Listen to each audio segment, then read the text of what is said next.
நிறைய படை வீரர்கள் முஸ்லீம்கள் அதிலே ஷஹீத் ஆகிறார்கள். கண்ட இடமெல்லாம் திருப்பிட்டு சொல்றாங்க. அவங்க இந்த இடம் அந்த இடம் இல்லாமல் எல்லா இடத்தையும் திருப்பி சுட்டுக்கிட்டே முன்னேறாங்க. படை வீரர்கள், போர்ச்சுகீசிய படை வீரர்கள் அம்பு பாய்ந்து செத்து விழுந்தாலும் கூட இன்னும் படை முன்னேறி கொண்டே இருக்கிறது. நேரம் மன்னருடைய கோட்டையை நோக்கி போறது முடிவு பண்ணி போயிட்டே இருக்கிறாங்க. அப்படி போகும்போது ஒரு பள்ளிவாசல் இருக்குது. அந்த பள்ளிவாசலை பார்த்த உடனே அல்போன்சாக்கு வந்துட்டு கோபம் ஜாஸ்தி ஆயிடுது. பீரங்கியை கொண்டு வந்து அந்த பள்ளிவாசலை இடிங்க அப்படின்னு சொல்லி உத்தரவு போடுறாரு. பீரங்கி வச்சு பள்ளிவாசல் நொறுக்கப்படுகிறது. அல்லாஹ்வுடைய இறை இல்லம் தரை மட்டமாக்கப்படுகிறது. இந்த செய்தி காட்டு தீ மாதிரி பரவுது ஊருக்குள்ள. அல்லாஹ்வுடைய பள்ளிவாசல் இறை இல்லம் அழிக்கப்பட்டு விட்டது, இடித்து நொறுக்கப்பட்டு விட்டது என்கின்ற செய்தி பறந்த ஒன்றையும் செய்தி போன ஒன்றையும் வீட்டில் இருந்த நண்டு வண்டு பெண்கள் முதியோர் குழந்தைகள் அத்தனை பேரும் வீதியில் இறங்குறாங்க. தங்கள்கிட்ட என்ன ஆயுதம் இருக்குதோ அவ்வளதையும் தூக்கிட்டு ஊரே அந்த போர்ச்சுகீசிய படை மீது பாய்கிறது. அப்படியே ஊரே பாஞ்சி அவர்களுக்கு எதிராக போர் கடுமையான பெண்கள் குழந்தைகள் எல்லாம் களத்தில் இறங்கிருச்சு. அல்லாஹ்வுடைய இறை இல்லம் தகர்க்கப்பட்டிருக்கிறது என்கின்ற செய்தியை கேட்டவுடன் அல்லாஹ்வுடைய இறை இல்லத்திற்கு முன்பாக தங்களுடைய உயிர் ஒன்றும் பெரிய விஷயம் கிடையாது, அது ஒரு சாதாரண மேட்டர் இல்லை, அது உயிரை கொடுத்தாவது அதை பாதுகாக்கணும் என்கின்ற அடிப்படையிலே அவர்கள் அந்த செய்தியை கேட்டு முழுமையாக களத்தில் இறங்கி போர்ச்சுகீசியர் படைகளுக்கு எதிராக துவசம் செய்கின்றார்கள். அல்போன்சாவுடைய காலிலே குண்டு பாய்கிறது, கையிலே குண்டு பாய்கிறது. அவனை தூக்கி கொண்டு படை திரும்பி ஓடுகிறது. இப்படி ஓடுகின்ற போது பின்னால் சென்ற குஞ்சாலி மரக்காயருடைய படைகள் போர்ச்சுகீசியர்களுடைய கப்பல், இந்த அல்போன்சாவுடைய கப்பல் அனைத்தையும் தீ வைத்து கொளுத்துகிறார்கள். தீ வைத்து கொளுத்திய போது போய் பார்க்குறாங்க, 2 கப்பலோ 3 கப்பலோ தான் மிச்சம் இருக்குது, பாக்கி எல்லாம் தோசம் ஆயிடுச்சு. அதனால கிடைச்சத்துல ஏறி திருப்பி ஓடுகின்றார்கள், போர்ச்சுகலுக்கே திருப்பி ஓடுகின்றார்கள். இந்த போர் என்பது கள்ளிக்கோட்டை முற்றுகை, சீஜ் ஆஃப் கள்ளிக்கோட்டை என்று சொல்வார்கள். அந்த கள்ளிக்கோட்டை முற்றுகை என்பது வரலாற்றிலே மிகப்பெரிய ஒரு படிப்பினையாக, மிகப்பெரிய ஒரு சம்பவமாக பதிவு செய்யப்பட்டிருக்கிறது.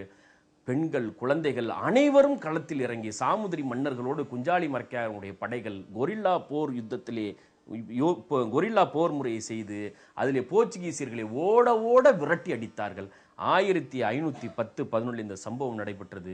இவர்கள் திரும்பி சென்று மீண்டும் படையை திரட்டி கொண்டு விடுறதா இல்லை, அவங்களும் விடுறதா இல்லை, மீண்டும் படையை திரட்டி கொண்டு வருகின்றார்கள். அப்படி வருகின்ற போது மறுபடியும் வருகின்ற இடங்கள் எல்லாம் எந்தெந்த கப்பல் தென்படுகிறதோ அத்துணையும் பெரிய, இந்த முறை மிகப்பெரிய படை வருகிறது. இந்த படை நேராக கோவாவிற்கு சென்று கோவாவை பிடித்து அங்கே ஒரு கோட்டையை கட்டி அதை தலைமையிடமாக வைக்கிறார்கள். குஜராத்துக்கு பக்கத்தில் இருக்க கோவா இருக்கு பாருங்க, மகாராஷ்டிரா மாநிலத்தில் இருக்கு பாருங்க, அந்த கோவாவை தலைமையிடமாக வைத்துக்கொண்டு அந்த கடற்கரை பிரதேசங்கள், அரபுக்கடல் பகுதிகள் முழுவதும் யார் வந்தாலும் சரி, என்ன வியாபாரம் செய்யறதுக்காக கேரளா கடற்கரை பகுதிக்கோ இலங்கை கடற்கரை பகுதிக்கோ யார் வந்தாலும் சரி, அவர்கள் வணிக கப்பலை கொள்ளையிடுவது, அவர்களை கொலை செய்வது. இதனால அந்த மேல கடற்கரை முழுமைக்கும் இரத்த ஆறு, மிகப்பெரிய கலவரங்கள், கேரளா பகுதிக்கு தென்னிந்திய பகுதிக்கு வணிகம் செய்ய வருகின்ற போக்கு முற்றிலுமாக நிறுத்தப்பட்டது. சீனாலேருந்தோ கொழும்புல இருந்தோ அரபு நாடுகள்ல இருந்தோ பாரசீகத்திலிருந்தோ யாருமே வர்றது கிடையாது. அவ்வளவு பெரிய ஒரு கொடுமை நடைபெற்றது. இங்கே தேங்கிய பொருட்கள் அனைத்தையும் இவர்களே, ஏன்னா பொருள் தேங்கி போச்சுன்னா காசு விலை ரொம்ப குறைஞ்சு போயிரும் பாருங்க. அதனால இதை வரவிடாம செஞ்சுட்டு, யாரையும் வரவிடாம பண்ணிட்டு இந்த பொருள்களை தேங்க விட்டு அந்த விலை குறைஞ்ச உடனேயும் கொள்முதல் செய்து பாக்கி அபகரித்து கொள்ளையடித்து அவ்வளவற்றையும் கொண்டு போய் சேர்த்தார்கள், போர்ச்சுகலுக்கு கொண்டு போய் சேர்த்தார்கள். இது வரலாற்றிலே இடம்பெற்றிருக்கக்கூடிய விஷயங்கள். கொண்டு போய் சேர்த்த உடனேயும் இந்த மாதிரி கொல்ல போய்கிட்டு இருக்கு, சாமான ஒரு பக்கம் கொல்ல போய்கிட்டு இருக்கு, வியாபாரிகளும் வணிகர்களும் யாரும் வர்றதில்லை. இங்கே ஏற்கனவே உயிர் சேதம் பொருட்சேதம் எல்லாமாக சேர்ந்து சாமுதிரி மன்னர்களை நெருக்கடியிலே கொண்டு போய் நிறுத்துகிறது. அவர்கள் உத்தரவிடுகிற, என்ன நீங்கள் கப்பலை கட்டி முடிச்சிங்களா இல்லையா, கடற்படையை தயார் பண்ணீங்களா இல்லையா அப்படின்னு சொல்லி குஞ்சாலி மரக்காட்டை கேட்குறாங்க. தயாராகி இருக்கிறது, இனி நிலத்தில் சண்டையே கிடையாது, இனி புலியை அதன் குகையிலேயே சந்திப்பது, நேரடியாக கடலிலே இறங்கி 2இல் 1 பார்த்து விடுவது, டூ ஆர் டை, அதை பார்த்துறது அப்படின்னு முடிவு பண்ணி குஞ்சாலி மரக்காயருடைய கடற்படை களத்திலே இறங்குகிறது, கடலிலே இறங்குகிறது.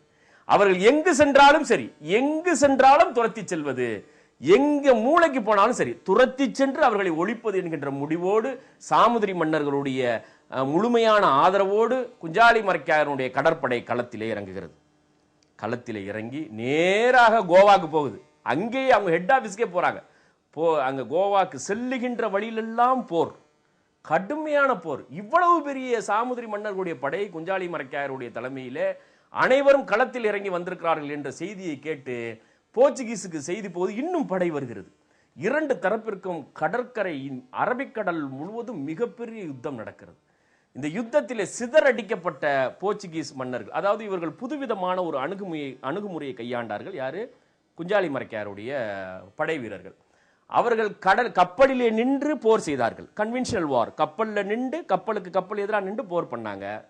குஞ்சாலி மரைக்கார் ஏற்கனவே கொரில்லா யுத்தத்தை அறிமுகப்படுத்திய காரணத்தில், அதிலேயே பழகி இருந்த காரணத்தினால அந்த கப்பல் போர்ச்சுகீஸ் கப்பலுக்கு நெருங்க உடனே கப்பல்ல இருந்து இந்த கப்பல்ல இருக்க மக்கள் எல்லாம் குதிச்சிருவாங்க. குஞ்சாலி மரைக்காருடைய படைவர்கள் குதிச்சு தண்ணியிலேயே மூழ்கி போய் கப்பலுக்கு குண்டு வைக்கிறது. தண்ணியிலே மூழ்கி போய் கப்பல்ல ஓட்ட போடுறது, கப்பல்ல ஓட்ட போட்டு அதை மூழ்கடிக்கிறது. அந்த முறையை கையாண்டவுடன் திடீர்னு கப்பல்லாம் மூழ்கடிச்சு. போர்ச்சுகீசியருடைய கப்பல்லாம் திடீர்னு என்ன காரணம்னு தெரியாம மூழ்க ஆரம்பிச்ச உடனே சிதறி போய் ஒரு கூட்டம் நேர கொழும்புக்கு ஓடுனுச்சு. எங்க? குஜராத், கோவால இருந்து கொழும்புக்கு ஓடுது ஒரு கூட்டம், போர்ச்சுகீஸ் கூட்டம். உடல குஞ்சாலி மரைக்கார் துரத்தி கொழும்பு துறைமுகத்துக்கு போறாங்க. கொழும்பு துறைமுகத்துல போர், கடுமையான யுத்தம். அதுலயும் இதே வழிமுறையை கையாளுகின்றார்கள். செதறி ஓடுது, கொழும்பு முழுக்க செதறி ஓடுது. கொழும்புலையும் அடி தாங்கலன்னு கொழும்புல இருந்து கிளம்பி ஒரு கூட்டம் நேரா தூத்துக்குடிக்கு வருது. தூத்துக்குடிக்கு வர்றாங்க. குஞ்சாலி மரைக்கார் தூத்துக்குடிக்கு வந்து தூத்துக்குடியிலும் விடுற மாதிரி இல்ல, தூத்துக்குடி துறைமுகத்திலும் போர் நடக்கிறது. அப்ப தூத்துக்குடியிலிருந்து தப்பிச்சு ஒரு கூட்டம் வேதாளைக்கு ஓடுது. கொழும்புல அடிச்ச அடியில ஒரு கூட்டம் தூத்துக்குடி வந்துச்சு, ஒரு கூட்டம் வேதாளைக்கு, ராமநாதபுரம் மாவட்டம் வேதாளை இருக்கு பாருங்க, வேதாளைக்கு வந்தாங்க.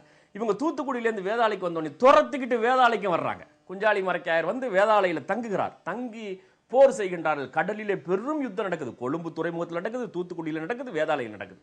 விடல. அதே மாதிரி கேரளால துரத்தி அடிச்சாங்க.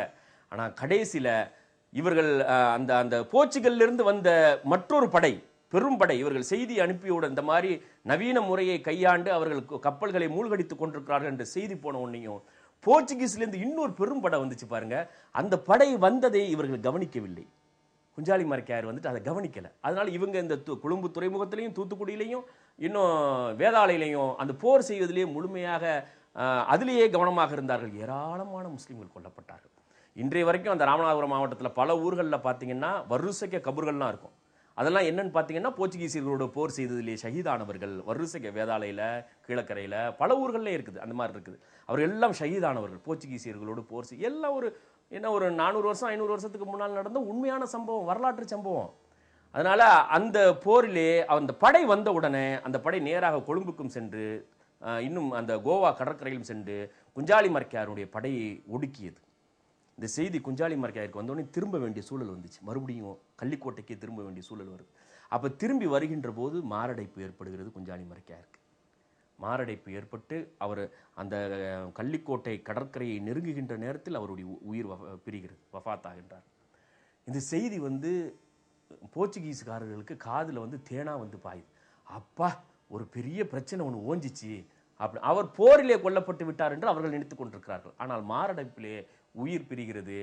குஞ்சாலி மரைக்காயரை அடக்கம் செய்கின்றார்கள். அந்த படைகள் எல்லாம் அங்கங்கே இருந்துச்சு பாருங்க. கொழும்பு துறைமுகத்தில், வேதாளையில், தூத்துக்குடியில், கோவாவில் அங்கங்கே அக்கு வேற ஆணி வேற அப்படி இப்படி கிடந்துச்சு. இதெல்லாம் ஒருங்கிணைக்கிறதுக்கு, ஒருமுகப்படுத்துறதுக்கு ஆள் இல்லாமல் போயிடுச்சு. அதனால அங்கங்கே இருந்தவர்கள் அனைவரும் ஷஹீதாக்கப்பட்டார்கள். கண்டுபிடிச்சு கொலை செய்யப்பட்டார்கள். அனைவரும் ஷஹீதாக்கப்பட்டார்கள். பெரிய பேரிழப்பாக சாமுதிரி மன்னருக்கு குஞ்சாலி மரைக்காயருடைய மரணம் பேரிடியாக இறங்கியது. அவருக்கு நம்பிக்கை, எல்லாவற்றிலும் நம்பிக்கை ஏற்படுத்திய குஞ்சாலி மரைக்காயருடைய பிரிவு மிகப்பெரிய ஒரு பாதிப்பை ஏற்படுத்தியது. மனதால் மிகப்பெரிய வேதனை அடைந்தார் சாமுதிரி மன்னர். அதன் பிறகு மீண்டும் போர்ச்சுகீசியர்களுடைய அட்டூழியம் தலை தூக்குகிறது. அல்லாஹ் விடலை. மறுபடியும் குஞ்சாலி மரைக்காயர் வந்துட்டு ஒரு ஐடியல் ஃபிகரா இருந்தாங்க, ஒரு முன்மாதிரியா இருந்தாங்க. அந்நிய படைகளை எதிர்த்து போர் செய்வது, அல்லாவும் அல்லாவுடைய ரசூலும் சொன்ன விஷயங்கள், மண்ணை காப்பதற்கு, மக்களை காப்பதற்கு, அந்நிய படைகள் ஆக்கிரமிக்க வந்தால், அபகரிக்க வந்தால் அவர்களுக்கு எதிராக ஜிஹாத், போர் செய்வது அல்லாவுடைய பாதையில் ஆகமாக்கப்பட்டது, கடமையாக இருக்கிறது. அதன் அடிப்படையில் ஒரு முன்மாதிரியை காட்டினார்கள். அவரை தொடர்ந்து அவருடைய மரணத்திற்கு பிறகு குஞ்சாலி மரைக்கார், இரண்டாம் குஞ்சாலி மரைக்கார், அவருடைய தம்பி, உடன் பிறந்த சகோதரர் இரண்டாம் குஞ்சாலி மரைக்காயர் வந்தார். இரண்டாம் குஞ்சாலி மரைக்காயரும் சாதாரண ஆள் கிடையாது. அவர் எதையுமே எடுத்தோன்னே மோதி பார்த்துறது அப்படிங்கிற ஒரு பிடிவாதம் மிக்கவர். அதனால உடனே என்ன பண்ணார், கள்ளிக்கோட்டையில் பெரிய கோட்டக்கல், இன்னைக்கு இருக்கு பாருங்க, நிறைய அந்த ஆயுர்வேத வைத்தியத்திற்கு புகழ்பெற்ற ஒரு நகரம் கோட்டக்கல். அந்த கோட்டக்கல்ல மிகப்பெரிய கோட்டையை கட்டுறார் இரண்டாம் குஞ்சாலி மரைக்கார். கோட்டையை கட்டி அதிலே இராணுவ தளவாடங்கள் அனைத்தையும் வைத்து வீரர்களுக்கு பயிற்சி கொடுத்து போர்ச்சுகீசிற்கு எதிராக நில வழியாகவும் நீர் வழியாகவும் கடல் வழியாகவும் போரிடுவதற்கு உண்டான ஒரு கட்டமைப்பை ஏற்படுத்துகிறார். ஒரு சிஸ்டமேட்டிக்காக பிளான் பண்ணி நம்ம அவங்களை அடிக்கணும் அப்படின்னு சொல்லி அவர் குஞ்சாலி மரைக்கார் விதைத்த அந்த வீரிய விதையிலிருந்து கிளம்பி வந்தவர் இரண்டாம் குஞ்சாலி மரைக்கார். அவர் முழுமையாக தன்னுடைய போராட்டத்திலே போர்ச்சுகீசிற்கு எதிராக போர் நடக்கிறது. ரெண்டு தரப்புலையும் உயிர் சேதம் நடக்கிறது. அவர்களும் விடுவதாக இல்லை, இவர்கள் மண்ணை காப்பதற்கு மக்களை காப்பதற்கு வேறு வழி கிடையாது. அவங்க திருப்பி திருப்பி வந்துகிட்டு இருக்காங்க. சாமான அங்கேருந்து ஏற்றுமதி கொள்ளி அடிச்சுட்டே போயிட்டே இருக்காங்க. இடையில போர் நடந்துட்டு இருக்கு, உயிர் சேதம். அதையும் நிறுத்துவதாக இல்லை, இதையும் நிறுத்துவதாக இல்லை. இது அப்படியே தொடருது. 1498 தொடங்கிய போர் அது பாட்டுக்கு போகுது. 1500 1550 அது பாட்டுக்கு போகுது. போய் இரண்டாம் குஞ்சாலி மரைக்காயரும் வஃபாத் ஆகிறார், மரணம் அடைகிறார், ஷஹீதாக்கப்படுகிறார். பிறகு அவருடைய மகன் மூன்றாவது குஞ்சாலி மரைக்காயர் அவர் வர்றார். இப்படி என்னடா இது போர் தொடர்ந்துகிட்டே இருக்கு, குஞ்சாலி மரைக்காயரா திருப்பி திருப்பி வந்துகிட்டே இருக்கிறாங்க, நம்மளால ஒண்ணுமே பண்ண முடியலையே, அதை தடுத்து நிறுத்த முடியலையே, அந்த எதிர்ப்புகளை வந்துட்டு ஒடுக்க முடியலையே அப்படிங்கிற வேகத்தில் என்ன பண்றாங்க, இதை நம்ம நேரடியாக போரிட்டு அவர்களை வெல்ல இயலாது.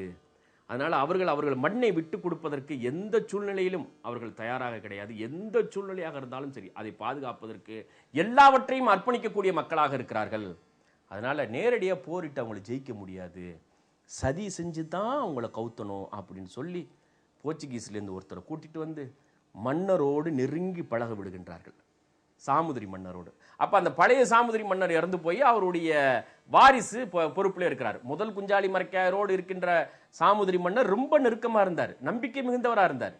அவருடைய வாரிசுகள் வந்தபோது அவர்கள் எதுக்கு வம்பு, எவ்வளவு போராடி 50-60 வருஷமா போராடி பார்த்துட்டோம், போர்ச்சுகீசியர்கள் நம்மளால விரட்டவும் முடியல, அதனால உடன்பட்டு போயிடுவோம், அவங்க என்ன சொல்றாங்களோ அதை கேட்டுட்டு போயிடுவோம், நம்ம ஏன் அவங்களோட போராடணும், நம்ம ஏன் உயிர் பலியை கொடுக்கணும் அப்படிங்கிறது முடிவுக்கு வந்துடுறாரு. இந்த செய்தி தெரிஞ்ச உடனே அவங்க கரெக்டாக ஒரு ஆளை கொண்டு வந்து அவரோட சேர்த்து விடுறாங்க. சேர்த்து விட்ட உடனேயும் அவர் என்ன பண்றாரு, இந்த மூன்றாவது குஞ்சாலி மரைக்காயர் இருக்கார் பாருங்க, அவர் கோட்டையை கட்டி பெரும் படையை தயார் செய்து குதிரைப்படையெல்லாம் தயார் செஞ்சிட்டாரு, எந்த நேரமும் உங்க ஆட்சியை கவிழ்த்துருவாரு, இந்த நிலப்பரப்பை அவர் எடுத்துக்கொண்டாலும் எடுத்துக்கொள்வார், ஆக்கிரமித்துக் கொள்வார், அதனால எச்சரிக்கையா இருங்கன்னு கொஞ்சம் கொஞ்சமா பாய்ச்சிறார் விஷத்தை சாமுதிரி மன்னருக்கு. சாமுதிரி மன்னருக்கு பயம் வந்துருச்சு, ஆஹா இவங்க எப்போ வந்தாலும் நம்ம ஆட்சியை பிடுங்கிடுவாங்களோ ஆக்கிரமிச்சிருவாங்களோன்னு சொல்லி சாமுதிரி மன்னருக்கும் மூன்றாவது குஞ்சாலி மரைக்காயருக்கும் இடையிலே பகையை ஏற்படுத்துகிறார்கள். பகையை ஏற்படுத்தியவுடன் இந்த பகை விரிசல் அடைகிறது. ஒரு நேரத்தில் வெக்ஸாகி போய் குஞ்சாலி மரைக்காயர், மூன்றாம் குஞ்சாலி மரைக்காயர் என்ன பண்றாரு, இனி சாமுதிரி மன்னரை நம்பி புண்ணியம் இல்லை, நேரடியாக போர்ச்சுகீசியர்கள் நம்மளே மோதிர வேண்டியதா அப்படிங்கிற முடிவுக்கு வந்துடுறார். இந்த சாமுதிரி மன்னர் படையும் போர்ச்சுகீஸ் படையும் ஒன்றாக சேர்ந்து கொள்கிறது.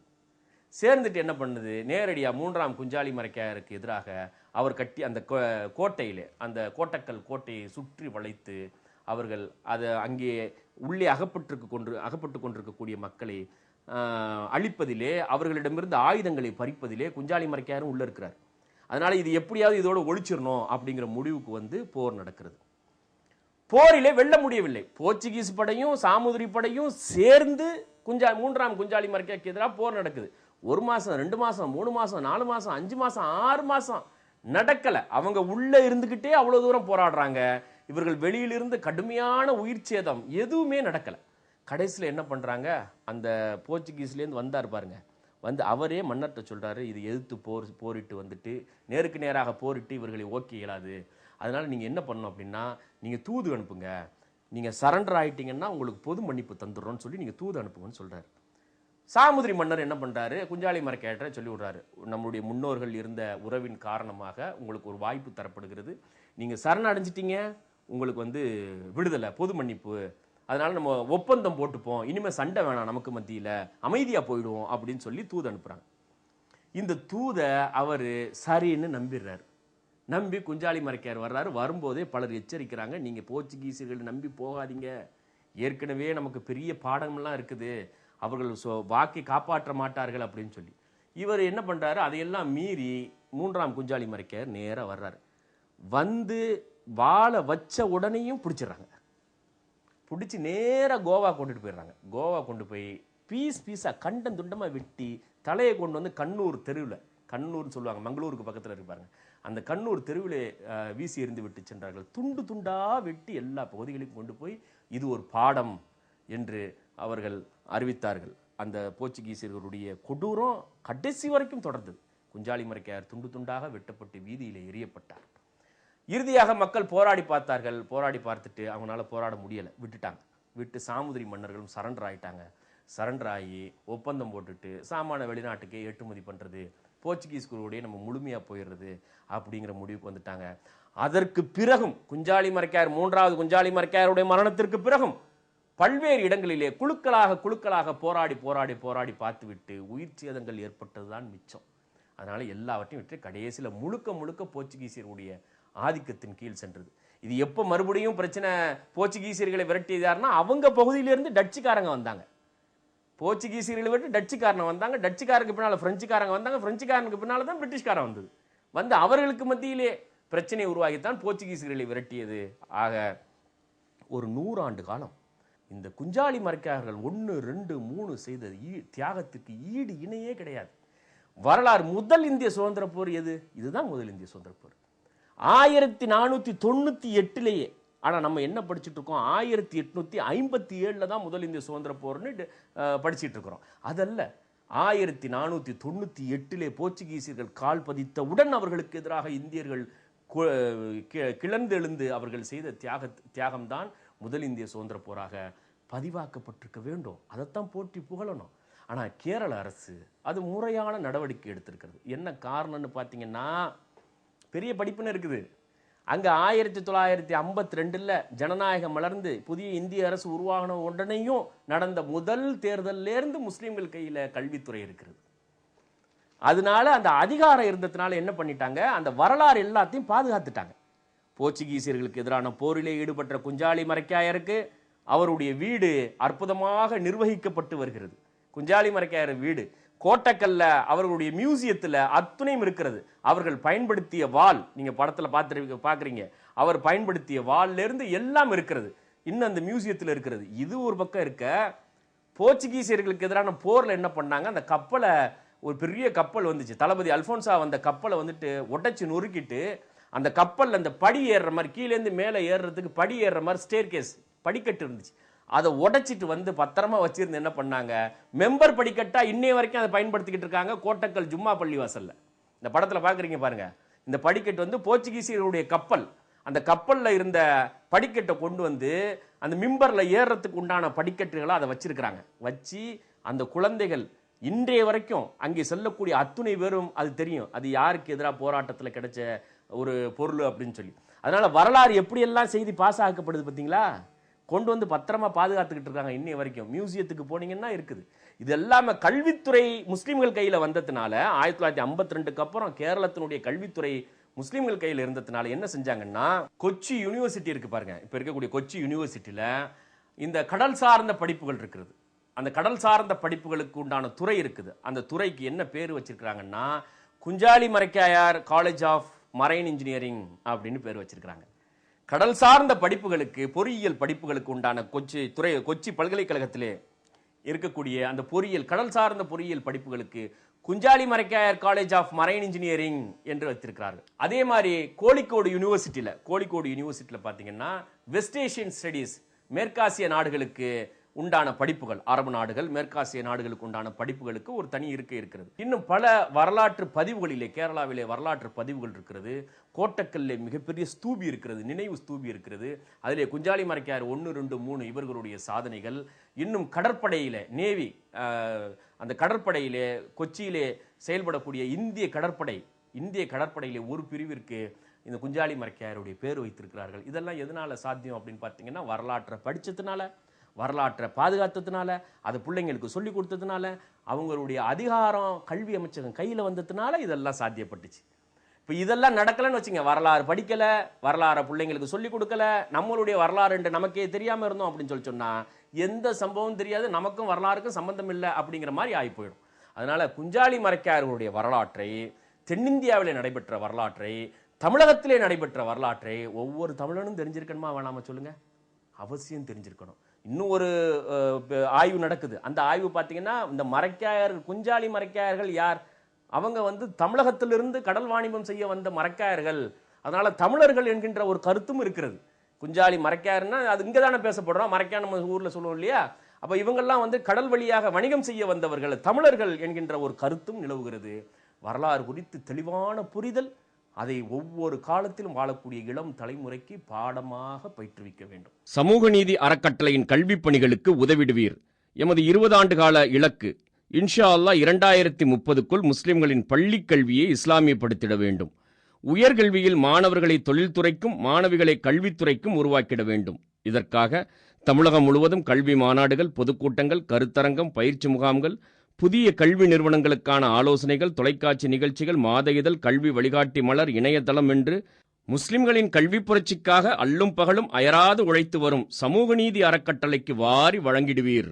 சமூக நீதி அறக்கட்டளை என்ற பெயரில் டிடி அல்லது செக் எடுத்து அனுப்ப வேண்டிய முகவரி: சமூக நீதி அறக்கட்டளை, 129/64, தம்புச்செட்டி தெரு, மண்ணடி, சென்னை 1. தொலைபேசி 25225780.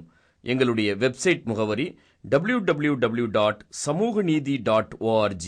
சமூக நீதி முரசு முஸ்லிம் சமூகத்தின் கல்வி மற்றும் சமூக மேம்பாட்டிற்காக வெளிவரும் மாத இதழ். அடுத்த தலைமுறையை படித்த தலைமுறையாக்கிட உழைத்து வரும் சமூக நீதி அறக்கட்டளையின் வெளியீடு. சமூக நீதி முரசு மாத இதழ் மாதந்தோறும் வீடு தேடி வர ஆண்டு சந்தா ரூபாய் 180. சந்தா அனுப்ப வேண்டிய முகவரி: சமூக நீதி முரசு மாத இதழ், 129/64, தம்புச்செட்டி தெரு, மண்ணடி, சென்னை 1.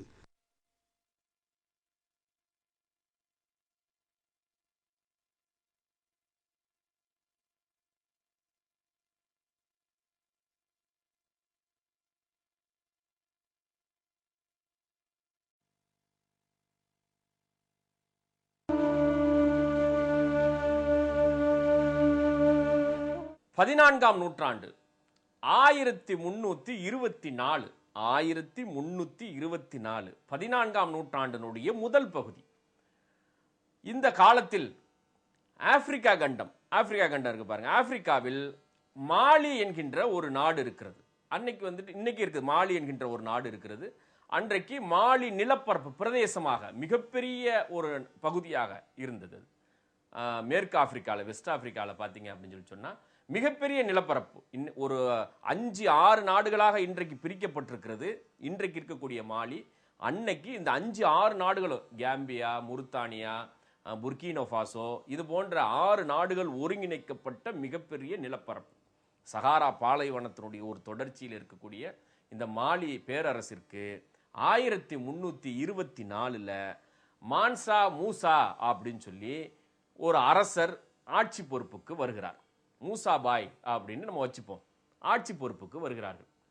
மூசாபாய் ஆட்சி பொறுப்புக்கு வந்த உடனேயும் மாலி நிலப்பரப்பு முழுக்க சுத்தி பார்க்கறாங்க. சுத்தி பார்த்துட்டு வந்து இந்த மாலி பேரரச இதை ஒரு பேரரசா முதல்ல மாத்தணும். அவங்களுக்கு நம்ம வாழ்ற காலத்துல நம்ம பகுதி பிராந்தியத்தை, ஆட்சிக்கு உட்பட்ட பகுதியை உலக வியக்கக்கூடிய அளவுக்கு ஒரு பேரரசா மாத்தணும். உலகம் முழுக்க இருந்த ஆட்கள் எல்லாம் மாலிக்கு வந்துட்டு போகணும். ஆப்பிரிக்காவை ஒதுக்கி வச்சிருக்கிறாங்கல்ல, அது சகாரா பாலைவனம் தான் இருக்குது, அதுல ஒண்ணுமே கிடையாது அப்படின்னு சொல்லி, அதனால உலக புகழ்பெற்ற மாத்தணும் அப்படின்னு முடிவு பண்றாரு.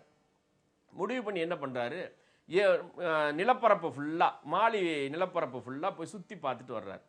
மாலியில என்ன விளைஞ்சிச்சு அப்படின்னு பார்த்தீங்கன்னா, முக்கிய தொழில் உப்பும் தங்கமும். தங்கம், உப்பு. தங்கம்னா உங்க வீட்டு எங்க வீட்டு தங்கம் கிடையாது, தோன்ற இடமெல்லாம் தங்கம், அவ்வளவு தங்கம். ஆனா என்ன ஆச்சுன்னா, அந்த தங்கத்தினுடைய மதிப்பு எந்த அளவுக்கு இருக்குது அப்படின்னு தெரியாமையே அவங்க ஒரு குறிப்பிட்ட அளவுக்கு அதை வச்சு அதை தோண்டி எடுத்து அதை வியாபாரம் பண்ணிக்கிட்டு இருக்க அளமையிலே ஓடிக்கிட்டு இருந்துச்சு.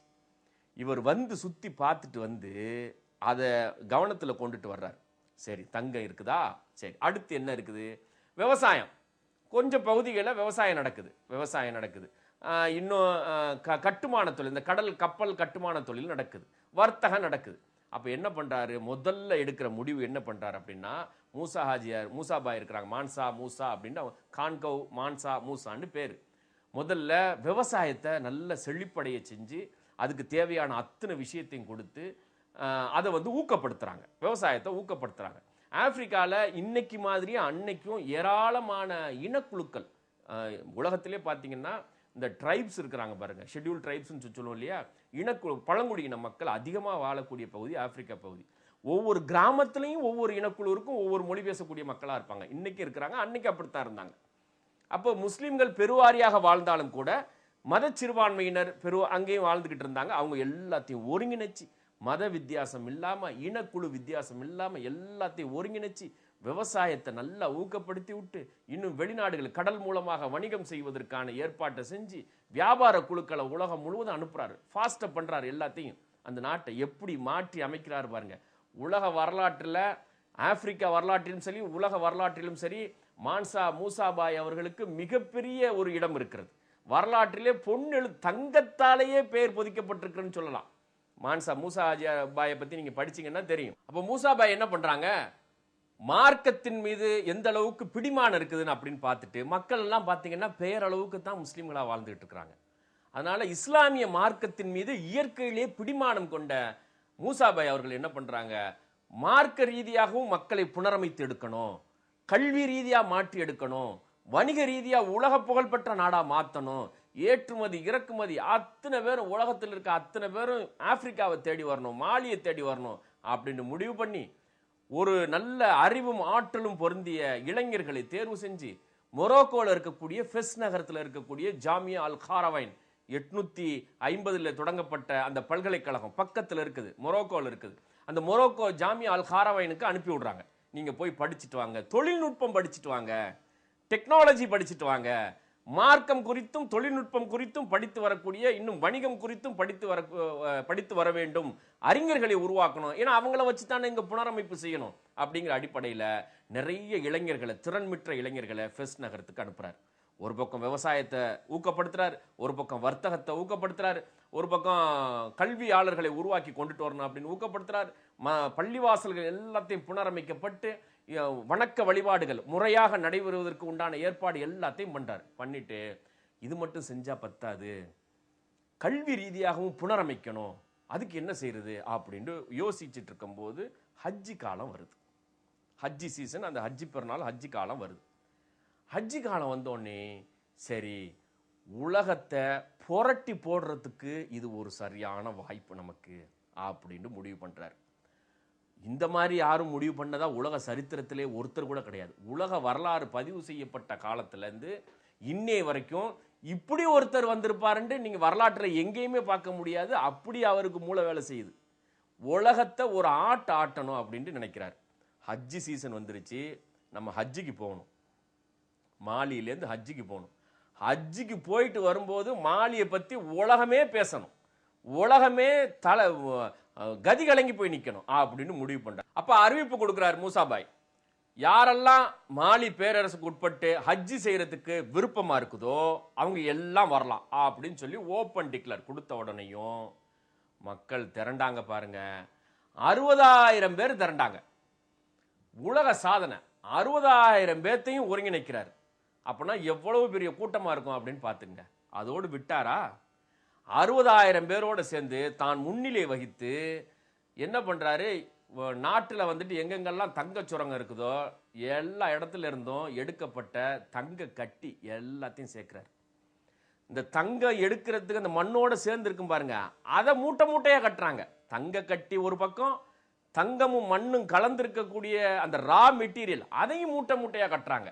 கட்டி ஒட்டகத்துல ஏத்துறாங்க. எவ்வளவு ஏத்துறாங்கன்னா 60,000 பேரோட சேர்ந்து 80 ஒட்டகம் வருது. இந்த 80 ஒட்டகத்தை 60,000 பேர் தனி, இந்த 80 ஒட்டகத்துல மாத்திரம் 300 பவுண்டு தங்கம். 300 பவுண்டு, ஒரு பவுண்டு நினைக்கிறேன் 1/2 கிலோ அப்படின்னு சொல்லி. அப்ப 1/2 கிலோ 300 பவுண்டுனா 150 கிலோ தங்கம் ஒரு ஒட்டகத்துல. 150 கிலோ தங்கம் ஒரு ஒட்டகத்துல 80 ஒட்டகம், மொத்தம் 12,000 கிலோ தங்கம். ஒரு நிமிஷம் நமக்கு மூச்சு அடைக்கல. இன்னைக்கு தங்கம் விற்கிற விலைக்கு கற்பனை பண்ணி பார்த்தோம்னு வச்சுங்க, இந்த மனுஷன் மூசாபாய் என்ன பண்றாரு, 1324 12,000 கிலோ தங்கத்தை ஏத்தி கட்டி ஒட்டகத்து மேல கட்டி, இது இல்லாம தங்கமும் இந்த ரா மெட்டீரியல், அது இன்னும் பியூரிஃபை பண்ணாத ரா மெட்டீரியல் மூட்டை மூட்டையா அதை வேற ஏத்தி 60,000 பேர்த்த திரட்டி படை கிளம்புது ஹஜ்ஜி செய்யறதுக்கு. மானசா மூசா ஆஜியார் மூசாபாய் தலைமையில மாலியிலிருந்து கிளம்புறோன்னையும் இந்த செய்தியே அரபு உலகம் முழுக்க போகுது. போன உன்னையும் மக்கள் எல்லாம் திணறி போயிடுறாங்க. இவ்வளவு பெரிய கூட்டத்தை கூட்டிக்கிட்டு இவ்வளவு தங்கத்தை அள்ளிக்கிட்டு வர்றாராம் மூசா ஹாஜியார் மூசாபாய் அப்படின்னு சொல்லி மக்கள்கிட்ட செய்தி பரவுது. பெரிய ஒரு புரட்சி நடக்குது மக்கள் மத்தியில். படை கிளம்பி வருது ஹஜ்ஜி செய்யறதுக்காக வரும்போது 1324 கடைசி பகுதி, அதான் அந்த ஹஜ்ஜி நேரம். வர்ற நேரத்தில் அன்னைக்கு அது எப்படி வரணும்னா, எகிப்திலிருந்து செங்கடல் வழியா வந்து இதுக்கு போகணும், மக்காவுக்கு போகணும். அப்போ ஒட்டகத்தில் பட வரவுன்னையும் அந்த தூசி, அந்த 60,000 மக்கள் வரக்கூடிய அந்த ஒட்டகம் நடந்து வரும்போது ஏற்படக்கூடிய தூசியே மிகப்பெரிய அளவு, பல ஊர்களில் இருந்து முன்னாலேயே பார்க்கறது, பல கிலோமீட்டர் தொலைவிலிருந்தே பார்த்துடலாமா, அவ்வளோ பெரிய படம் வந்துகிட்டு இருக்குது அப்படின்னு சொல்லி. அப்போ அப்படி வரும்போது எகிப்துக்கு வர்றாங்க. எகிப்து தான் அந்த முனையில் இருக்குது. எகிப்து வந்து அன்னைக்கு மிகப்பெரிய ஒரு அந்த 14ஆம் நூற்றாண்டு இருக்கு பாருங்க, அப்போ மிகப்பெரிய ஒரு வரலாற்று பாரம்பரியமான நகராக இருந்தது. ஏன்னா ஐரோப்பாக்கும் ஆசியாக்கும் கடந்து போறதுக்கு முக்கியமான இடத்துல இருக்கு எகிப்து. இன்னைக்கும் முக்கியமான இடத்துல இருக்கு எகிப்து. உலகத்தினுடைய முக்கியமான இடத்துல இருக்குது. அரசியல் ரீதியா, அரசியல் திட்டங்கள் ரீதியா முக்கியமான இடத்துல எகிப்து இருக்கு. அன்னையிலிருந்து இன்னைய வரைக்கும் எகிப்துல ஒரு மாற்றம் நடந்துச்சுன்னு வச்சுக்கோங்க, அது உலகத்திலேயே ஒரு மாற்றம் ஏற்படும்.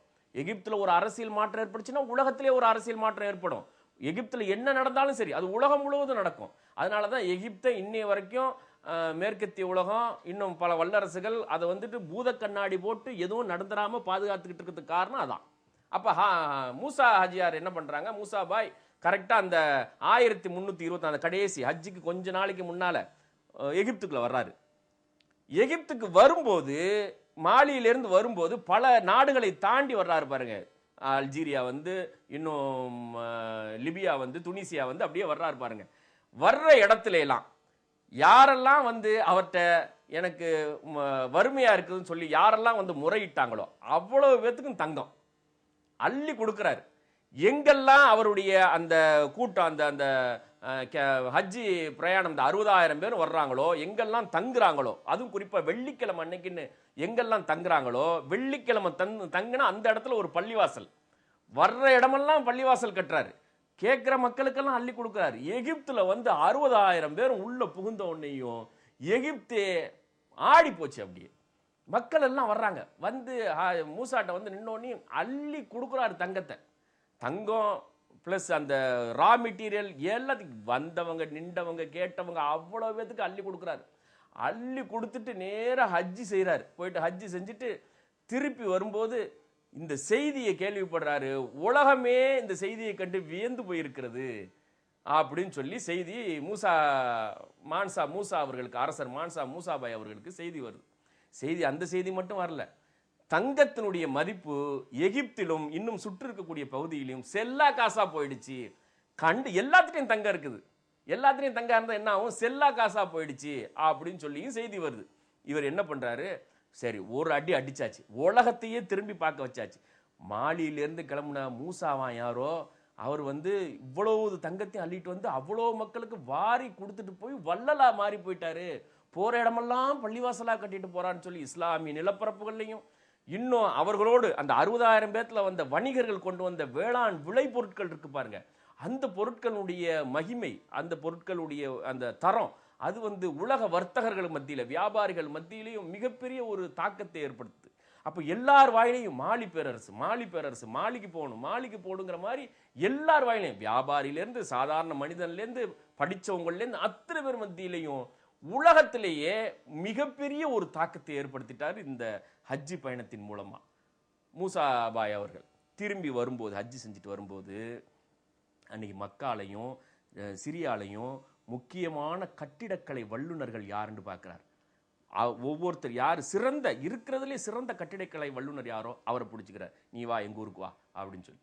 யார் சிறந்த கல்வியாளரோ அவரையும் பிடிச்சிக்கிறார். உனக்கு நான் என்ன கேட்டாலும் தர்றேன், நீ எங்க ஊருக்கு வா, எங்க ஊர்ல வந்து பாடம் நடத்து, எங்க ஊர்ல வந்து நான் சொல்ற கட்டிடத்தை கட்டி கொடு அப்படின்னு சொல்லி சிரியாலேருந்தும் அப்படி திருப்பி வரும்போது ஸ்பெயின்ல அந்தலூசியா, ஸ்பெயின் முஸ்லிம்களுடைய ஆட்சியில் இருந்துச்சு, அங்க யாரு கட்டிடக்கலையில சிறந்த வல்லுநர், யார் கல்வியாளர், யார் புடி எல்லாத்தையும் ஒரு ஆளே விடாத அப்படின்னு சொல்லி பிடிச்சி எல்லாத்தையும் கொண்டு வந்து மாலிக்கு கொண்டுட்டு வர்றாரு. திருப்பி கொண்டு வந்து 2 முக்கியமான இடத்தை மாலியில வச்சு தேர்வு பண்றாரு. ஒன்னு காவோ அப்படிங்கிற ஒரு ஊரும், இன்னொரு திம்புக்து அப்படிங்கிற 2 ஊர். இந்த 2 ஊர்ல முதல்ல காவோங்கிற ஊர்ல ஒரு பள்ளிவாசலை கட்ட சொல்றாரு. அன்னைக்கு அவர்கள் அழைத்து வந்த அந்த கட்டிடக்கலை வல்லுநர்கள் மூலமாக கட்டப்பட்ட பள்ளி இன்றைக்கும் இந்த நிமிடத்திலும் யுனெஸ்கோவினுடைய பாதுகாப்பிலே பராமரிக்கப்பட்டு வருகிறது. அற்புதமான ஒரு கட்டிடக்கலை. அந்த அந்த ஆப்பிரிக்கா மண்ணுக்கு தகுந்த மாதிரி மண்ணாலேயே கட்டியிருக்கிறாங்க.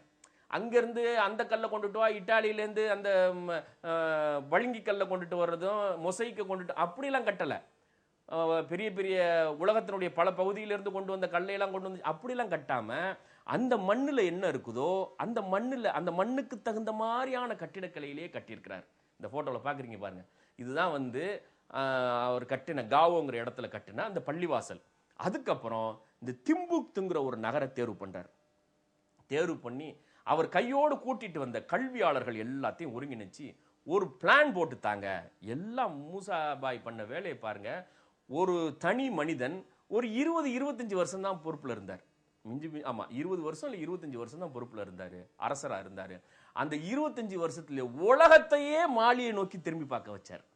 இன்னைக்கும் சரி, ஆப்பிரிக்கா கண்டத்தில் இருக்கக்கூடிய ஏறக்குறைய ஒரு 57-58 நாடுகளும் மாலி மூசாபாய்ண்டா அவரை அப்படியே வச்சு இன்னும் பல பேர்த்துக்கு இன்ஸ்பிரேஷனே அவர் தான். மாலி பேரரசுன்னு அவ்வளவு புகழ்பெற்றது. ஆப்பிரிக்கா கண்டத்தில் மிகப்பெரிய வல்லரசாக மாற்றி அமைத்தார் இந்த 20-25 வருஷத்துல.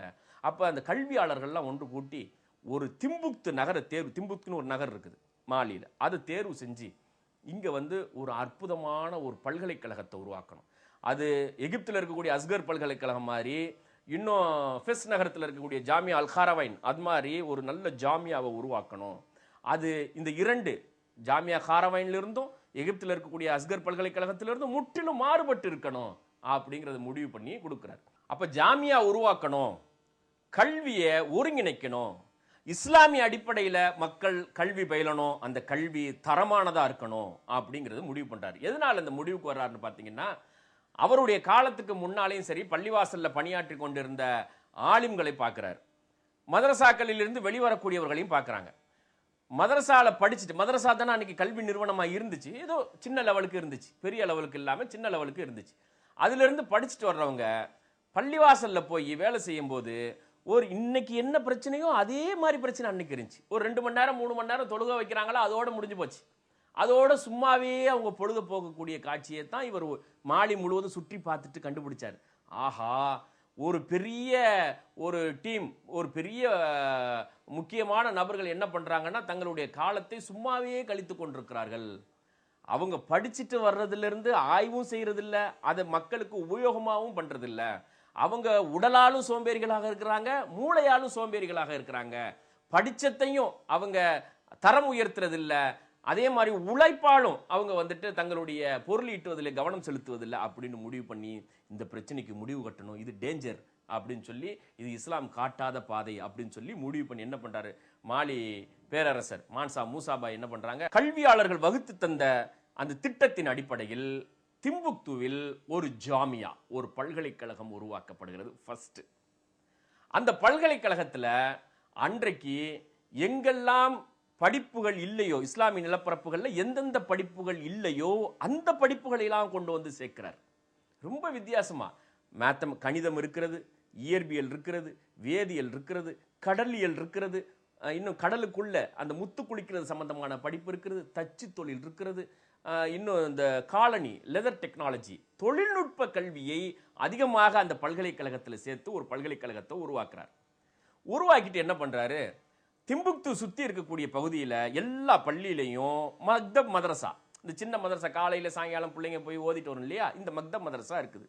இந்த அத்துணை மதரசாவும் ஏறக்குறைய ஒரு 180 மதரசா இருக்குது இந்த திம்புக் நகரை சுத்தி. இந்த மதரசாக்கள் எல்லாத்தையும் இந்த பல்கலைக்கழகத்தோடு இணைக்கிறார். இணைச்சு ஒரே பாடத்திட்டம், 180 மதரசாக்கும் ஒரே பாடத்திட்டம், ஒரே மாதிரியான பயிற்றுவிப்பு வழிமுறைகள் அப்படின்னு சொல்லி 180 மதரசாக்களையும் ஒருங்கிணைச்சு அதை ஜாமியா திம்புக்து பல்கலைக்கழகத்தோடு ஒருங்கிணைச்சிறார். பாடத்திட்டங்கள் முறையாக அவர்களுக்கு செல்கின்றது, பயிற்றுவிப்பு முறைகள் செல்கின்றது.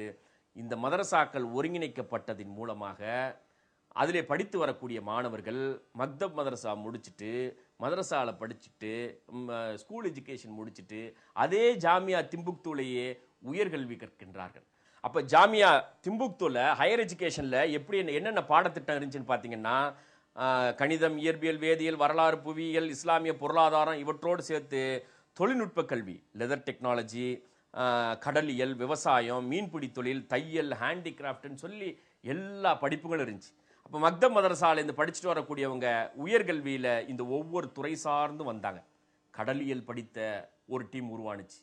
அதே மாதிரி ஓஷியோனோகிராஃபி, கடலுக்குள்ள என்ன இருக்குது என்று படித்த ஒரு கூட்டம் உருவானுச்சு. மீன் பிடிக்கிற டெக்னாலஜி, ஃபிஷிங் டெக்னாலஜி இருக்கு பாருங்க, மீன்பிடி தொழில் அது படித்த ஒரு கூட்டம், ஒரு நல்ல அறிவுஜீவி கூட்டம் உருவானுச்சு. வர்த்தகத்தில் இஸ்லாமிய பொருளாதார வழிமுறைகள், இஸ்லாமிக் எக்கனாமிக்ஸ் படித்தவர்கள் ஒரு டீம் உருவானாங்க.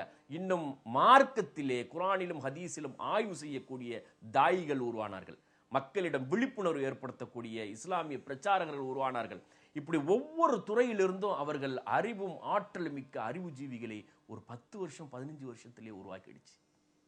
ஜாமியா திம்புக்து ஒரு மனிதருடைய அர்ப்பணிப்பு சேவை. அவர் நோக்கம் கரெக்டான நோக்கமா இருந்துச்சு. இப்படித்தான் என் மக்களை உருவாக்கணும், என் மக்கள் இந்தந்த துறைகளில் நவீனத்துவம் பெற்றவர்களாக அறிவுஜீவிகளாக உருவானார்கள் என்றால் என் சமூகத்துக்கு நல்லது, என் நாட்டிற்கு நல்லது என்பதை திட்டமிட்டு கரெக்டா பாயிண்ட் அவுட்டா பண்ணார். அதுக்கான ஆட்களை எல்லாம் கொண்டு வந்து ஜாமியா திம்புக்துல கொண்டு வந்து பொருத்தினார் பாருங்க. அதுல இருந்து படிச்சுட்டு போனவங்க பிசினஸ் பண்ணாங்க, மாலிய உலக வர்த்தக மையமாக மாற்றினார்கள். அதே மாதிரி கடல்ல இறங்கினாங்க பாருங்க, பல புதிய கண்டுபிடிப்புகள், லெதர் டெக்னாலஜில பல இன்டர்நேஷனல் ப்ராடக்ட்ஸ் தயார் பண்ணாங்க. தங்கத்தை ஏற்றுமதி செய்வதில், உப்பை ஏற்றுமதி செய்வதில், விவசாயத்துல, இப்படி எல்லா துறைகளிலும் அறிவும் ஆற்றலையும் மிக்கவர்களை, ஆய்வு செய்யக்கூடிய மாணவர்களை, விஞ்ஞானிகளை ஜாமியா திம்புக்து உருவாக்கியது. ஒரு நகர்ல மாலியில் இருக்கக்கூடிய அந்த பேரரசு, மாலி பேரரசுல திம்புக்துங்கிறது ஒரு ஊர். அந்த ஒரு ஊர்ல 1,00,000 பேர் தான் மக்கள் தொகை. ஆனா உலகம் முழுவதிலும் இருந்தும் இன்னும் இஸ்லாமிய நிலப்பரப்புகளில் இருந்தெல்லாம் வந்து கல்வி பயிலக்கூடிய மாணவர்களுடைய எண்ணிக்கை மாத்திரம் 27,000 மாணவர்கள். உயர்கல்வி பயிலக்கூடிய மாணவர்களுடைய எண்ணிக்கை மாத்திரம் 27,000 பேர் அந்த ஜாமியா திம்புக்துலே பாடம் பயின்றிருக்கிறார்கள். இன்றைக்கு வரைக்கும், இந்த நிமிஷம் வரைக்கும் அந்த ஜாமியா திம்புக்து செயல்படுது. 1324, 25, 26ல மூசாபாய் அவர்கள் கட்டமைத்த அந்த பல்கலைக்கழகம் தான் இஸ்லாமிய நிலப்பரப்புக்கே, முஸ்லிம்களுக்கே ஒரு மாற்று சிந்தனையை ஏற்படுத்தி காட்டியது. மதரசா பாடத்திட்டத்தில் டெக்னிக்கல் எஜுகேஷன் இணைக்கப்பட்டு ஒவ்வொரு துறை சார்ந்த வல்லுநர்கள், இஸ்லாமிய வல்லுநர்கள் உருவானார்கள். கடல்ல போறியா, கடல்ல போகும்போது இஸ்லாம் என்ன சொல்லுதோ அதை நடைமுறைப்படுத்தக்கூடியவர்கள். காலனி தயாரிக்கிறியா, செருப்பு ப்ராடக்ட்ஸ், பெல்ட் தயாரிக்கிறியா, அதுல இஸ்லாம் சொல்லக்கூடிய வழிமுறை, பொருளாதாரத்திலே இஸ்லாம் சொல்லக்கூடிய வழிமுறை, வரலாற்றிலே இஸ்லாம் சொல்லக்கூடிய வழிமுறை, ஆட்சி நிர்வாகத்திலே, சட்டத்திலே, எல்லாத்திலையும் மதரசா எஜுகேஷனும் டெக்னிக்கல் எஜுகேஷனும் ஒன்னாக்கப்பட்டுச்சு. ஒவ்வொரு துறையிலும் துறை சார்ந்த வல்லுநர்கள் இஸ்லாமிய மார்க்கத்தினுடைய தத்துவங்களை துறை சார்ந்து நிலைப்படுத்தக்கூடிய அறிஞர்கள் உருவானார்கள். ஒருத்தருடைய சாதனை இன்னை வரைக்கும் நீங்க உலக வரலாற்றை எடுத்து படிச்சு பார்க்கும்போது, மாலின்னு சொல்லும் போது இஸ்லாமிய கல்வியில் சிறப்புற்று இருந்த ஒரு பகுதி அப்படிங்கிற மாதிரி பதிவாக்கப்பட்டிருக்கிறது. எல்லாம் யாரு? மூசாபாய்ங்கிற ஒரு தனி மனிதனுடைய சாதனை. மூசாபாய் ஒரு 20 வருஷம் 25 வருஷம் தான் மாலி பேரரசு ஆண்டாங்க. அவரை போன்று ஒரு ஆட்சியாளரை இந்த நிமிடம் வரைக்கும் ஆப்பிரிக்கா கண்டமோ உலகமோ உருவாக்கவில்லை. அவரை போன்று ஒரு வல்லமை படைத்தவரை, ஒரு பேரரசாக மாற்றிய ஒரு அறிவுஜீவியை, ஒரு கல்வியாளரை, இஸ்லாமிய மார்க்கத்திலே பற்றும் புதிப்பும் இருக்கக்கூடிய ஒரு அரசரை, ஒட்டுமொத்த மாலி சமூகத்தையும் முஸ்லிம்கள், முஸ்லிம் அல்லாதவர்கள் என்று வேறுபாடு காட்டாமல் அனைவரையும் ஒருங்கிணைத்து அனைவருக்கும் நீதி செலுத்திய ஒரு ஆட்சியாளரை இதுவரைக்கும் ஆப்பிரிக்கா கண்டமும் கண்டதில்லை என்று ஆப்பிரிக்கா வரலாற்றை பற்றி பதிவு செய்திருக்கக்கூடிய வரலாற்று ஆசிரியர்கள் புகழ்ந்து பேசுகின்றார்கள். மூசா ஹாஜியாரை பற்றி நாம் நிறைய படிக்க வேண்டும், குழந்தைகளுக்கு சொல்ல வேண்டும். கிடைக்கின்றவற்றையெல்லாம் வாரி வாரி வழங்கக்கூடிய வள்ளல், எதையும் தனக்காக சேர்த்து வைத்துக் கொள்ளாத வள்ளல். இவர் இறந்து போய் 12 ஆண்டுகள் கழித்து இப்னு பதூதா, உலகை சுற்றிய கடற்பயணி இருக்கிறார் பாருங்க, இப்னு பதூதா இந்தியாவில் வந்து துக்ளக் பேரரசின் கீழே காசி, தலைமை காசியா இருந்தார். இப்னு பதூதா கீழக்கரை, காயல்பட்டினம், மங்களூர், இந்த மாதிரி கடல் பட்டினங்களுக்கு, கடற்கரையோர பட்டினங்கள், கொழும்புக்கெல்லாம் வந்திருக்கிறார். அந்த இப்னு பதூதா மூசா ஹாஜியார் இறந்து போய் ஒரு 6 வருஷத்துல அந்த மாலிக்கு போறாரு. போகும்போது பார்த்துட்டு சொல்றாரு, நீதினா மாலி பேரரசுல தான் நீங்க பார்க்கணும் அப்படி. அவன் பணக்காரன், ஏழை, பாரம்பரியம் விட்டு குடும்பம், ஆட்சியாளன், அரசு ஊழியர், இந்த எந்த பாகுபாடும் கிடையாது. அந்த அளவுக்கு மான்சா மூசா அவர்கள் ஒரு முறையான கட்டமைப்பை, ஆட்சி நிர்வாகம்னா இப்படித்தான் இருக்கணும், நிலப்பரப்பை இப்படி செழுமையா வச்சிருக்கணும், ஊழலே பார்க்க முடியாத, லஞ்ச ஊழலே பார்க்க முடியாத ஒரு அற்புதமான நிலப்பரப்பாக மான்சா மூசா ஹாஜியார் அவர்கள் 1324 ஒரு 25 வருஷம் 30 வருஷம் ஆட்சி செஞ்சுட்டு உலகமே வியக்கக்கூடிய அளவுக்கு, இன்னைக்கும் பார்க்கக்கூடிய அளவுக்கு, வியந்து பார்க்கக்கூடிய அளவுக்கு, போற்றக்கூடிய அளவுக்கு தங்க மனிதராகவே வாழ்ந்திருக்கிறார். தங்கத்தை உலகம் முழுவதும் வாரி வாரி இறைத்திருக்கிறார். அவர் தான் தங்க மனுஷன் சொல்லணும். சரியா? இன்னைக்கு நம்ம தங்கத்தினுடைய மதிப்பை போட்டு அதை கணக்கு பண்ணி பார்த்தோம்னா தலை சுத்துது. ஆனா அன்னைக்கு 12,000 கிலோவையும் அள்ளி கொடுத்து உலகத்தை திரும்பி பார்க்க வச்சார் பாருங்க. மார்க்க பணிகளுக்கு, பள்ளிவாசலை கட்டுவதற்கு. அவரை போன்ற ஆட்சியாளர்களும் அவரை போன்ற செல்வந்தர்களும் நாட்டிலே, குறிப்பா தமிழகத்திலே பெருக வேண்டும் என்ற பிரார்த்தனையை இந்த நல்ல நேரத்திலே நாம் அனைவரும் கேட்க வேண்டும். சமூக நீதி அறக்கட்டளையின் கல்விப் பணிகளுக்கு உதவிடுவீர். எமது 20 ஆண்டு கால இலக்கு இன்ஷா அல்லாஹ் 2030க்குள் முஸ்லிம்களின் பள்ளிக் கல்வியை இஸ்லாமியப்படுத்திட வேண்டும். உயர்கல்வியில் மாணவர்களை தொழில்துறைக்கும் மாணவிகளை கல்வித்துறைக்கும் உருவாக்கிட வேண்டும். இதற்காக தமிழகம் முழுவதும் கல்வி மாநாடுகள், பொதுக்கூட்டங்கள், கருத்தரங்கம், பயிற்சி முகாம்கள், புதிய கல்வி நிறுவனங்களுக்கான ஆலோசனைகள், தொலைக்காட்சி நிகழ்ச்சிகள், மாத இதழ், கல்வி வழிகாட்டி மலர், இணையதளம் என்று முஸ்லிம்களின் கல்வி புரட்சிக்காக அல்லும் பகலும் அயராது உழைத்து வரும் சமூக நீதி அறக்கட்டளைக்கு வாரி வழங்கிடுவீர். சமூக நீதி அறக்கட்டளை என்ற பெயரில் டிடி அல்லது செக் எடுத்து அனுப்ப வேண்டிய முகவரி: சமூக நீதி அறக்கட்டளை, 129/64, தம்புச்செட்டி தெரு, மண்ணடி, சென்னை 1. தொலைபேசி 25225780. எங்களுடைய வெப்சைட் முகவரி www.samuganidhi.org. சமூக நீதி முரசு முஸ்லிம் சமூகத்தின் கல்வி மற்றும் சமூக மேம்பாட்டிற்காக வெளிவரும் மாத இதழ். அடுத்த தலைமுறையை படித்த தலைமுறையாக்கிட உழைத்து வரும் சமூக நீதி அறக்கட்டளையின் வெளியீடு. சமூக நீதி முரசு மாத இதழ் மாதந்தோறும் வீடு தேடி வர ஆண்டு சந்தா ரூபாய் 180. சந்தா அனுப்ப வேண்டிய முகவரி: சமூக நீதி முரசு மாத இதழ், 129/64, தம்புச்செட்டி தெரு, மண்ணடி, சென்னை 1. மூசாபாய், கான்கவ் மூசா, மாலி பேரரசர் மூசாபாய் குறித்து நாம் வரலாற்றிலே அவர் செய்த சாதனைகள், தங்க மனிதராக தங்கத்தை எப்படி வாரி வாரி இறைத்தார், வாரி வாரி வழங்கினார் என்பது குறித்து நாம் விரிவாக பார்த்தோம். மூசாபாய் இறந்து போய் மரணம் அடைந்து ஒரு 30-40 ஆண்டுகளுக்கு பிறகு, ஏறக்குறைய ஒரு 40 ஆண்டுகளுக்கு பிறகு, இன்னொரு பக்கம் ஆப்பிரிக்கா கண்டத்திலிருந்து ஆசியா கண்டத்தில் இருக்கக்கூடிய சீனாவிலே ஒருவர் பிறக்கின்றார். அதாவது 1969களிலே மனிதன் முதலாக வான்வெளிக்கு பால்வெளிக்கு சென்று நிலவிலே கால் பதித்தான் என்கின்ற செய்தி வந்தது. நமக்கு எல்லாத்துக்கும் தெரியும், நேல் ஆம்ஸ்ட்ராங் அவர் தான் முதல்ல கால் வச்சார் அப்படின்னு சொல்லுவாங்க. அதில் பல கருத்து வேறுபாடுகள் இருக்குது. நிலவில் போயிட்டு முதலாக மனிதன் இறங்கினான் அப்படிங்கிற மாதிரி அந்த செய்தி வந்த உடனேயும் உலகத்தில் எவ்வளவு பெரிய தாக்கம் ஏற்பட்டுச்சு. என்னடா இது, ஒரு கண்டம் விட்டு இன்னொரு கண்டத்துக்கு மனுஷன் போயிட்டானா? அப்படியே ஒரு கண்டம் என்ன, ஒரு கோளிலிருந்து இன்னொரு கோளுக்கு, ஒரு கோளிலிருந்து இன்னொரு கோளுக்கு மனுஷன் போயிட்டானே அப்படின்னு சொல்லி உலகமே ஆச்சரியப்பட்டுச்சு, வியந்தது. அது சம்பந்தமா தான் பேச்சு, அது சம்பந்தமா எல்லாம் அது சம்பந்தமாவே இருந்துச்சு. சரியா? ஒரு மிகப்பெரிய, அதாவது மனித வாழ்விலே, பூமியிலே, மனிதர்களுடைய வாழ்விலேயே ஒரு மாறுபட்ட திருப்பு முனையான சம்பவம். பூமியிலிருந்து இன்னொரு கோளிற்கு, துணைக்கோளான நிலவிற்கு சென்று மனிதன் கால் பதித்தது எந்த அளவுக்கு தாக்கத்தை ஏற்படுத்துச்சோ, இந்த சம்பவம் எந்த அளவுக்கு பெருசா பேசப்பட்டுச்சோ, இன்னைய வரைக்கும் பேசப்பட்டுக்கிட்டு இருக்குதோ, இதே மாதிரியான ஒரு சம்பவம் 15ஆம் நூற்றாண்டுல நடந்துச்சுன்னு சொன்னா நம்புவோமா? இந்த அளவுக்கு, ஆனா நிலவுல போய் கால் பதிக்கல, ஆனா இதே மாதிரியான ஒரு தாக்கத்தை ஏற்படுத்துச்சு அப்படின்னா எந்த அளவுக்கு அது பிரமிப்பா பேசப்படும். அன்னைக்கு இருக்கக்கூடிய அந்த உலகத்துல, அன்னைக்கு இருக்க எந்த தொழில்நுட்பமும் எதுவுமே இல்லாத உலகத்துல எவ்வளவு பெரிய தாக்கத்தை ஏற்படுத்தியிருக்கும். இன்னைக்கு எப்படி 1969ல மனுஷன் நிலவுல கால் பதிச்ச உடனேயும் அது உலக சரித்திரமாக மாறுனுச்சோ, மிகப்பெரிய ஒரு செய்தியாக பேசப்பட்டுச்சோ, அதே போன்று ஒரு சம்பவம் அட்மிரல் ஜெங்கி என்கின்ற ஒரு வீர கடற்படை தளபதி, ஒரு வீர தளபதி நிகழ்த்திய சாதனைகள் உலகத்தையே வியக்க வைத்தது, உலகத்தையே புரட்டி போட்டது.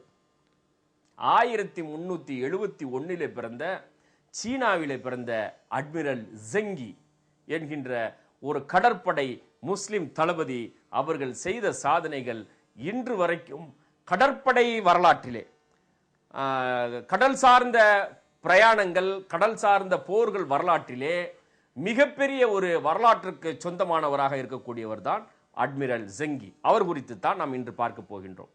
அப்ப 1373 அட்மிரல் ஜெங்கி சீனாவிலே பிறக்கிறார். பிறந்த உடனே அவங்க இளம் வயதிலேயே இஸ்லாமிய கல்வியிலே மிக நுணுக்கமான அறிவு பெற்றவராக, இஸ்லாமிய கல்வியிலே ஆர்வத்தோடு பயிலக்கூடிய மாணவர்களாக வளர்ந்து வருகிறார். அவங்க சின்ன வயசுலேயே அவங்க வாப்பா கூட ஹஜ்ஜி செய்யக்கூடிய, அவங்க தகப்பனார் கூட ஹஜ்ஜி செய்யக்கூடிய ஒரு பாக்கியமும் அட்மிரல் ஜெங்கிக்கு கிடைக்கிறது. சின்ன பிள்ளையிலே ஹஜ்ஜி செய்கிறாரு. அப்படி ஹஜ்ஜி செய்ய போகும்போது கடற்வழி பிரயாணத்தில், ஏன்னா கடலில் தான் அப்போது போவாங்க, கடல்லையும் போகலாம், நில வழியாகவும் வரலாம், நிலத்தின் மூலமாகவும் பாதைகள் இருந்தது, அந்த மாதிரியும் வரலாம். அப்போ பெரிய பெரிய ஊர்களுக்கு நெடுந்தூர பயணங்கள் செய்து இந்த ஹஜ்ஜி பயணத்தின் போதே அவருக்கு பெரிய ஆர்வம் வந்துடுச்சு. இந்த மாதிரி வெளிநாடுகளுக்கு, மற்ற பிரதேசங்களுக்கு பிரயாணம் செய்யணும் அப்படிங்கிற மாதிரி ஆர்வம் ஜாஸ்தி ஆயிடுச்சு. நல்லா வளர்ந்து வர்றார். வளர்ந்து வரும்போது போர்க்கலையிலே மிகப்பெரிய ஆற்றல் உடையவராக வருகின்ற போது சீனாவிலே மிங் பேரரசு என்று சொல்வார்கள், மிங் பேரரசு ஆட்சியிலே இருக்கிறது. அந்த மிங் பேரரசனுடைய இளவரசர் தான் ஜூ டி அப்படின்னு அவர் பேர். மிங் பேரரசனுடைய இளவரசர். அவங்க அப்பா வந்துட்டு பதவியில் பொறுப்பில் அரசராக இருக்கிறாரு. அவருடைய பையன் ஜூ டி. அவருக்கும் இந்த ஜெங்கி, நம்மளுடைய இன்றைய ஹீரோ ஜெங்கிக்கும் நல்ல நண்பர்களாக பழகுகின்றார்கள். நண்பர்களாக சின்ன வயசுலேருந்து ரெண்டு பேரும் ஒன்றா சேர்ந்து வளரக்கூடிய ஒரு வாய்ப்பு கிடைக்குது. தகப்பனார் அரசர் இறந்து போன உடனேயும் இந்த இளவரசர் ஜூ டி என்ன பண்றாரு, அரசராக வந்துடுறாரு. அரசரா வந்து மிங் பேரரசனுடைய பேரரசராக வருகிறார். 1380-85 வர்றாரு. வந்த உடனே அவர் என்ன பண்றாரு அப்படின்னா, மிங் பேரரசு, சீன பேரரசை இந்த உலகத்தினுடைய வல்லரசா மாத்தி காட்டணும், உலகமே பேசக்கூடிய அளவுக்கு ஒரு வேலையை செய்யணும். அன்றைய காலத்தில் வந்துட்டு ஒவ்வொரு பேரரசும் அந்த மாதிரி செய்யணும் அப்படிங்கிற ஆர்வம் எல்லாத்திட்டையும் இருந்துச்சு. உலகத்தை தன்பால் ஈர்க்கணும், அதுக்கு ஒரு பெரிய சாதனை செய்யணும் அப்படின்னு அந்த சிந்தனையின் அடிப்படையில் தான் மாலி பேரரசர் மூசாபாய் செஞ்சது. இப்போ இங்க சீனால மிங் பேரரசர் என்ன பண்றாரு, ஜூடி என்ன பண்றாரு, வல்லரசா மாற்றி, சீனாவை வல்லரசா மாற்றி காட்டணும் அப்படின்னு சொல்லி முடிவு பண்றாரு. முடிவு பண்ணி தன்னுடைய நண்பர் ஜெங்கியை கூப்பிட்டு, கடற்படையை ஒன்னிடம் நான் ஒப்படைக்கிறேன். ஏன்னா அவர் கடலில் இயற்கையிலேயே வந்துட்டு நீச்சல்லையும் கடல் வழி பிரயாணத்திலும் நல்ல ஆர்வம்